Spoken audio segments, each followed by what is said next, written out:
Merci Bandeko Balandi à Eco Dynamique Télévision, la chaîne de la diaspora congolaise. Boyebi biso na bino tozalaka toujours na contrat ya ko servir bino ya ko salela bino musala kitoko yo topesaka bino actualité ya République démocratique du Congo. Bozolanda biso kuna na Tanzanie. Merci na ba congolais nyonso ya diaspora oyo baza toujours de cœur avec nous.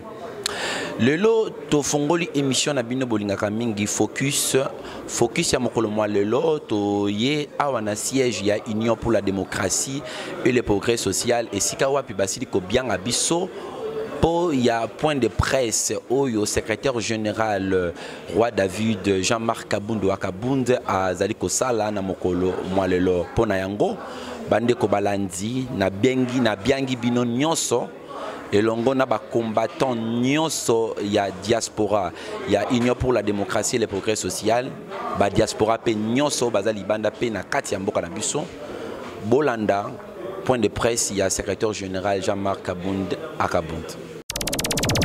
Télévision, la chaîne de la diaspora congolaise.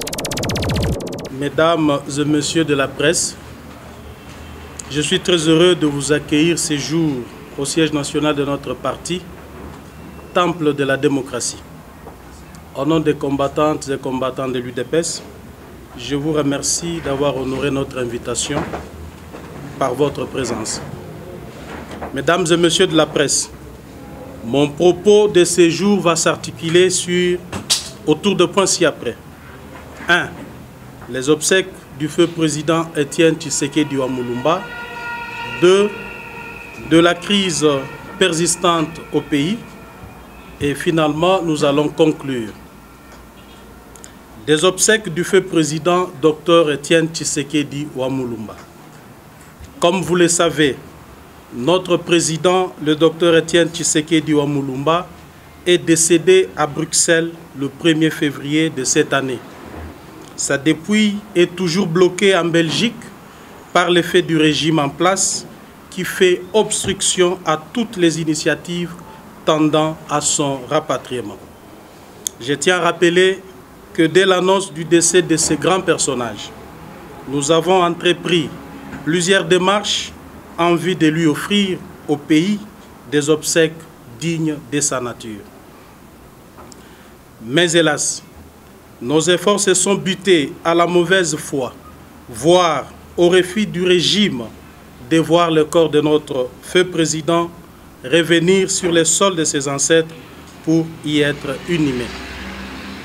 Le dernier obstacle en date a été l'occupation spectaculairement anarchique par la police et l'armée au mois de mai dernier du siège national de l'UDPS, lieu choisi pour l'ensevelissement de notre chef, avec comme conséquence le non-rapatriement de la dépouille du président.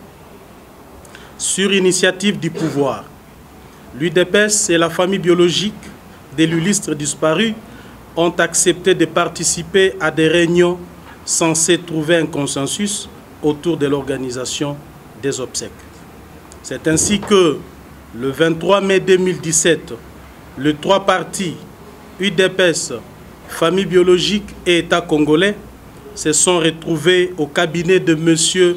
Emmanuel Ramazani Shadari, vice-premier ministre et ministre de l'Intérieur, et ont convenu ce qui suit. 1. La prise en charge par l'État congolais de tous les frais relatifs à l'organisation des obsèques.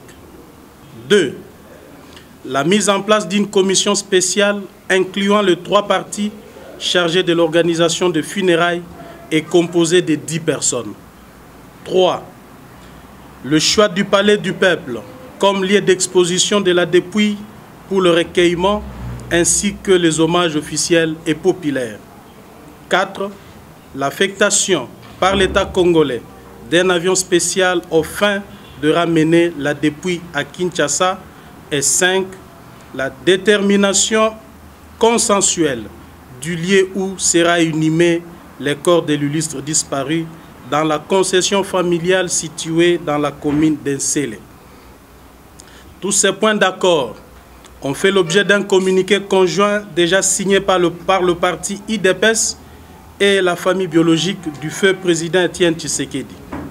Ces communiqués qui conditionnaient tout début des travaux sur les sites convenus tardent malheureusement à être rendus publics du fait de la mauvaise foi de la partie État congolais qui n'a toujours pas posé sa signature sur les documents. Mesdames et messieurs de la presse,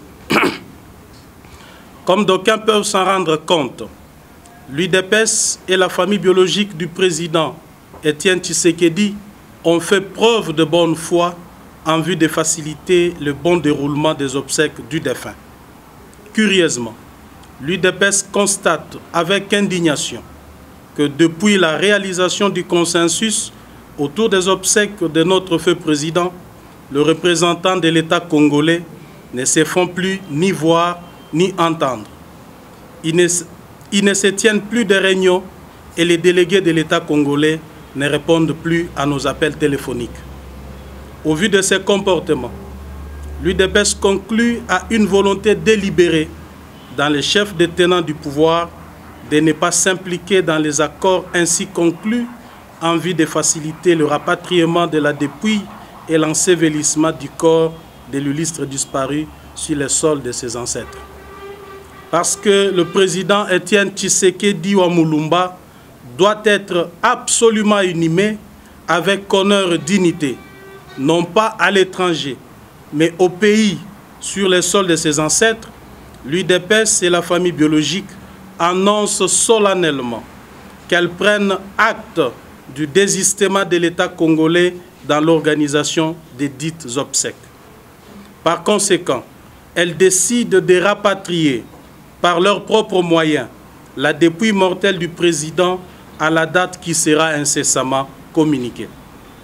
Cependant, l'UDPS et la famille biologique s'engagent à respecter le compromis trouvé avec l'État congolais sur le palais du peuple comme lieu de l'exposition du corps du président et sur la concession familiale située dans la commune d'Ensélé comme lieu de son inhumation. Ainsi, l'UDPS demande au peuple congolais de se mobiliser comme un seul homme et de s'impliquer dans les démarches visant à offrir à notre héros des obsèques dignes de son rang. De la crise persistante en RDC. Mesdames et messieurs de la presse, la situation politique de notre pays reste tendue à la suite de la non-tenue de l'élection présidentielle en décembre 2016. Cette situation de crise, voulue et entretenue par Joseph Kabila, a cependant un effet néfaste sur l'ensemble de la vie nationale, notamment au plan politique, sécuritaire, socio-économique, des droits et libertés et du processus électoral. Au plan politique, d'aucuns savent que c'est par la volonté délibérée de Joseph Kabila que le scrutin présidentiel n'a pas été organisé conformément à la Constitution. Il s'en est suivi une grave crise de légitimité que les forces politiques et sociales du pays s'étaient engagées à résoudre à travers un dialogue politique sous les bons offices de la SENCO. Ce dialogue a accouché d'un accord politique global et inclusif qui a mis en place un dispositif avec des mécanismes politiques et juridiques susceptibles de conduire à coup sûr notre pays vers les élections démocratiques tant souhaitées par l'ensemble de notre peuple en vue de l'alternance au plus tard le 31 décembre 2017. En lieu et place, Joseph Kabila a choisi de s'engager dans la voie de sabotage du dit accord, plongeant ainsi le pays dans une incertitude politique sans précédent. Au plan sécuritaire, les évasions massives des prisonniers dans plusieurs milliers carcéraux sur l'ensemble du territoire national traduisent une situation d'insécurité permanente au pays et l'inexistence de l'autorité de l'État. Depuis maintenant plus de 9 mois, il sévit au quotidien dans la partie centrale de notre pays, plus précisément dans l'espace kassaïen, des atrocités caractérisées par des tueries et des massacres à grande échelle de populations civiles. La cause de cette barbarie qui endeuille plusieurs familles congolaises dans le Grand Kasaï est à rechercher dans la soif hégémonique du régime Kabila qui, dans sa quête de se maintenir absolument au pouvoir, tente d'assujettir les chefs traditionnels de notre pays, espérant de ce fait soumettre le peuple sous leur autorité. Ayant refusé de s'obliger, le grand chef Kamwina Nsapu, symbole de la dignité et de la résistance pour le respect des valeurs traditionnelles, a été sauvagement assassiné en présence de ses sujets sur ordre du pouvoir en place, sans savoir ni mesurer les dégâts que leur acte ignoble allait engendrer pour les populations de cette contrée du pays. Profitant de la réaction de la population qui exprimait son désarroi face à l'assassinat de leur chef, le pouvoir en place a procédé à la répression disproportionnée de ces populations sans défense qui ne revendiquaient que justice, créé des milices locales et celles importées d'ailleurs et dont la plus redoutable est dénommée les Banamura qui sèment cruellement mort et désolation. Opposer les tribus qui ont toujours vécu ensemble et coexisté pacifiquement sur l'ensemble du sol kassaïen. La création par le pouvoir en place d'une zone spéciale des opérations militaires dans l'espace kassaïen, dirigée par un officier issu des rangs des ex-rebelles de l'Est du pays, n'a fait qu'aggraver la situation sur terrain. Aujourd'hui, on dénombre plus de 5200 personnes tuées sur l'ensemble du Grand Kasaï.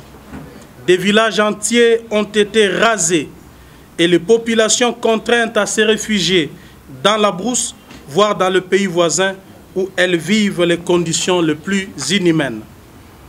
Au moment où l'État congolais affirme avoir éradiqué le phénomène Kamwina Nsapu et s'opposant à une enquête internationale indépendante proposée par l'ONU, il est signalé plusieurs attaques menées et dirigées contre les populations de Mweneditu, Luiza, Kazumba, Sumbula, Diboko, Kamabanji, par des hommes armés vêtus en tenue de FARDC et s'exprimant en anglais. Il est aussi signalé la présence d'un commando composé de personnes ne parlant aucune langue congolaise et qui se livrent à des exactions les plus atroces contre les populations civiles dans l'axe Bilomba-Chibala jusqu'à la rivière Kasaï et l'axe Bilomba-Ngwema-Mbambaï vers Luiza-Kamaï. Parmi les victimes de ces commandos de la mort figurent les chefs Kachabala Mulombo Jean et Muzodi Chibambula Norbert, tués par les militaires parlant anglais.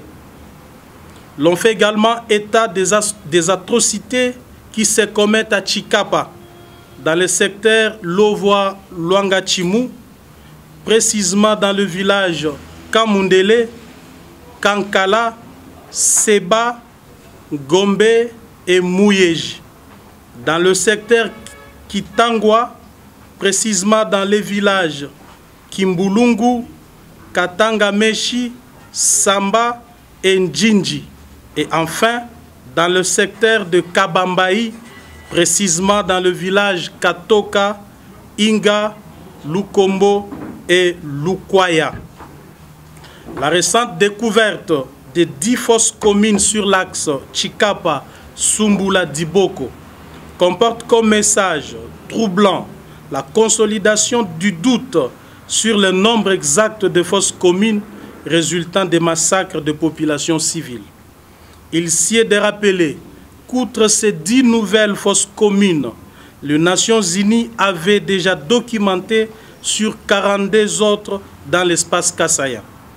L'existence de ces fosses communes est une preuve irréfutable pour ceux qui en veulent des massacres à grande échelle dans le Grand Kasaï. À cet effet, l'UDPS exige l'implication de la MONUSCO dans la sécurisation de toutes ces fosses communes qui sont la manifestation de la vérité, car les informations en notre possession font état d'une tentative de les vider pour en effacer les traces.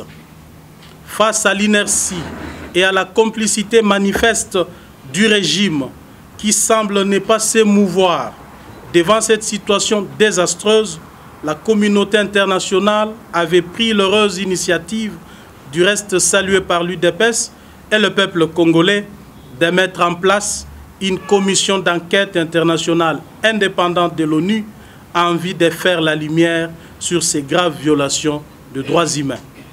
Fort malheureusement, Joseph Kabila, appuyé par certains pays de l'Union africaine, s'est érigé en obstacle quant à la formalisation et à la mise en place de la dite commission d'enquête.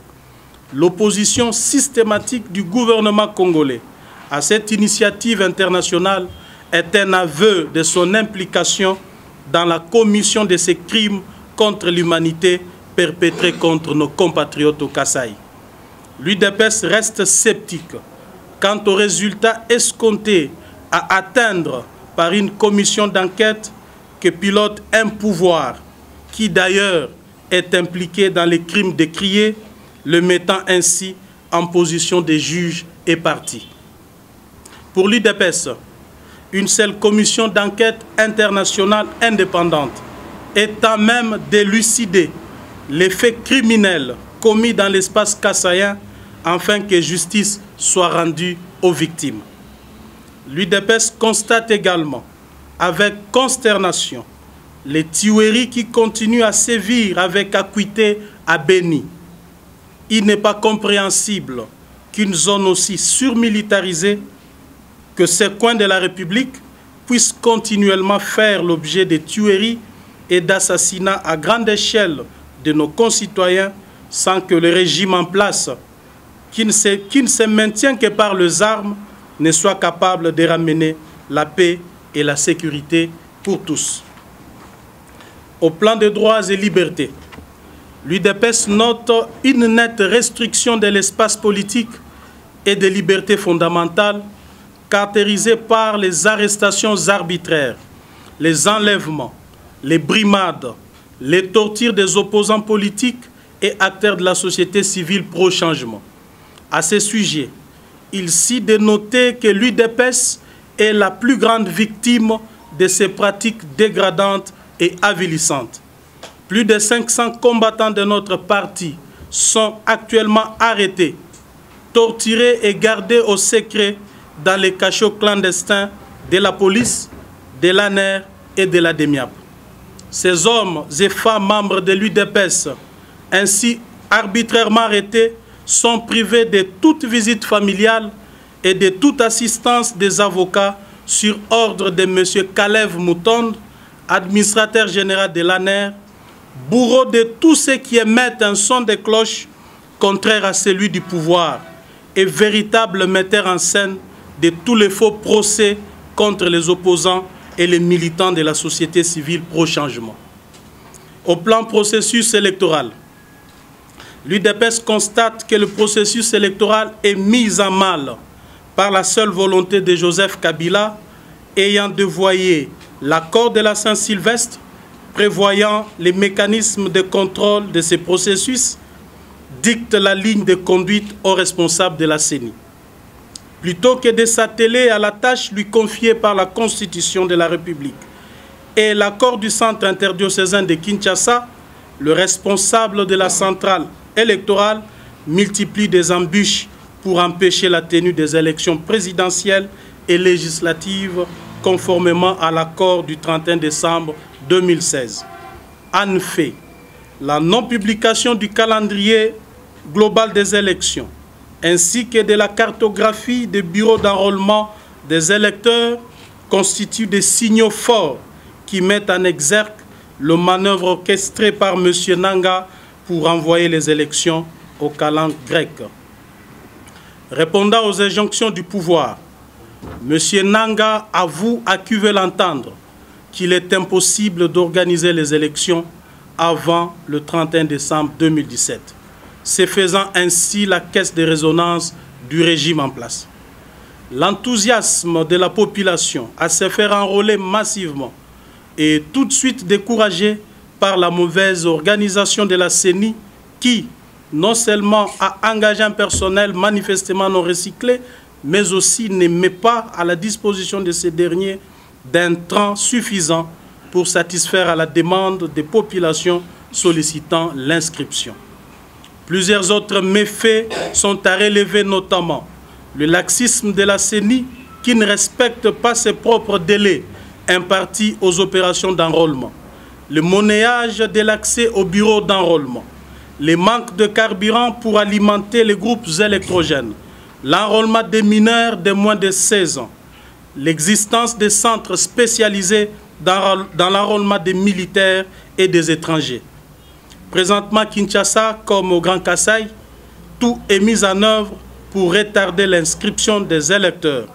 Les bureaux d'enregistrement ne sont pas encore ouverts dans plusieurs centres prévus. L'UDPS considère que c'est donc à dessein que les opérations d'enrôlement s'enlissent et que cette façon d'agir est de nature à faire revivre au pays la situation déplorable de 2016 avec comme conséquence le maintien de Joseph Kabila au pouvoir après décembre 2017.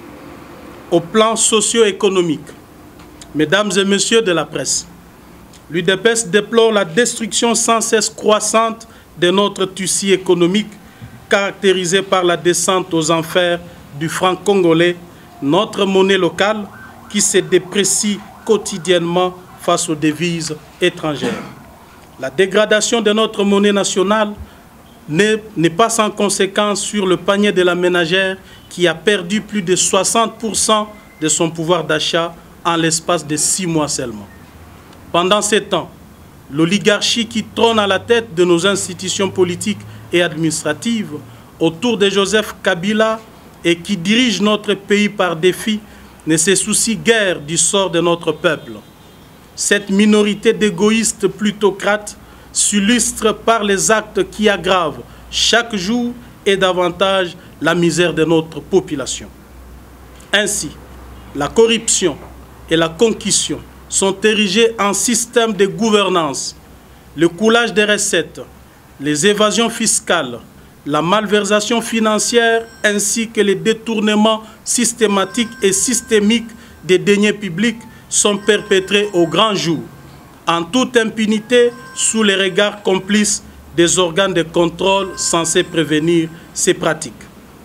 Ces actes aux conséquences désastreuses, tant pour notre économie que pour le social des Congolais, sont en définitive entretenus et même encouragés par les tenants du pouvoir politique, alors que par principe, tout politique est appelé à rechercher le mieux-être social de son peuple. En conclusion, mesdames et messieurs de la presse, face à ces tableaux sombres, Joseph Kabila s'étant disqualifié de ses fonctions de président de la République, chef de l'État et garant de la nation, en se révélant obstacle numéro 1 à la stabilité politique, à toute évolution socio-économique et démocratique dans notre pays, l'UDPS s'en appelle au peuple congolais de ne plus reconnaître Joseph Kabila comme président de la République, chef de l'État et garant de la nation, de se mobiliser comme un seul homme et de se tenir prêt pour des actions qui seront décrétées à l'issue des travaux du prochain conclave du Rassemblement, conformément à l'article 64 de la Constitution. Car la situation actuelle présage que les semaines et les mois à venir seront pires si jamais on laissait Joseph Kabila continuer à gérer ces pays en dehors de l'accord du 31 décembre 2016. De s'approprier son destin et de se prendre en charge pour éradiquer l'insécurité lui imposée et sauver la patrie en danger. B. À la communauté internationale. Détenir Joseph Kabila pour obstacle principal de l'anéantissement de tous les efforts conjugués par elle en vue de la stabilité de notre pays. De considérer que le maintien de Joseph Kabila au pouvoir, en violation de l'accord de la Saint-Sylvestre, lui qui a déjà épuisé son second et dernier mandat, constitue non seulement un danger contre la stabilité en Afrique centrale, mais aussi une menace contre la paix et la sécurité internationale. D'imposer les sanctions ciblées contre lui-même et sa famille biologique et de les intensifier contre sa famille politique. De renforcer les mandats et les effectifs de la MONUSCO en vue de la sécurisation efficiente des populations congolaises. À la MONUSCO d'assurer la sécurité des civils congolais conformément à la résolution 2348 du Conseil de sécurité des Nations Unies. Je vous remercie. Et voilà, des retours. Bolandi, Ndengenini, ba presse, topé ba journaliste, ba organe ya presse, Batouni, Jean-Marc Abound Wakabund, par rapport il y a deux grands points où à Sili Koloba. Premier point, il y a qui, c'est qu'il y a le docteur Etienne Tshisekedi. Deuxième point, il y a qui consacré une actualité, notamment respect, il y a accord, il y a le 31 décembre, où ils ont non respecté. Et voilà, il y a qui maloba, Jean-Marc Abound Wakabund. Bisso, Toyaki Kosala Mosala, parce que Tozali éco dynamique télévision. Tosala ka Mosala pour na kopesa.